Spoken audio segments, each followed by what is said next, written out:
Devo dire sinceramente che sono ancora molto emozionato. Infatti ho poca voce, mi si rompe la voce perché 3 anni fa ero emozionato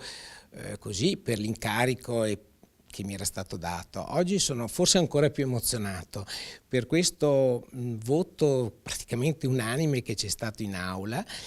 e che testimonia secondo me oltre la fiducia, ma credo anche il rapporto che si è instaurato in questi 3 anni di trasparenza, di,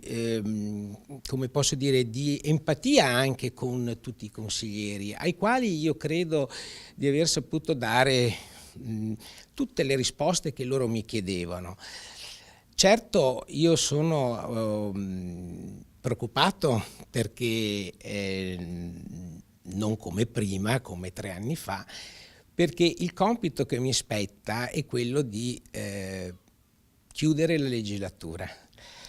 e portare la nave in porto è sempre molto difficile perché quando si è in mare si naviga e si è dei bravi navigatori, ma si deve dimostrare ancora di più di essere bravi navigatori quando bisogna portare la nave in porto.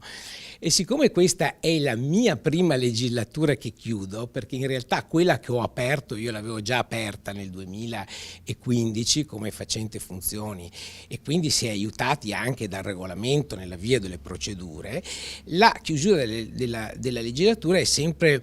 un momento che offre delle incognite e quindi io credo che le prove ci saranno molte e credo che dovrò e cercherò di essere all'altezza del mandato che mi hanno dato i consiglieri con un voto così diciamo pieno, così bello, così diciamo convinto, ecco.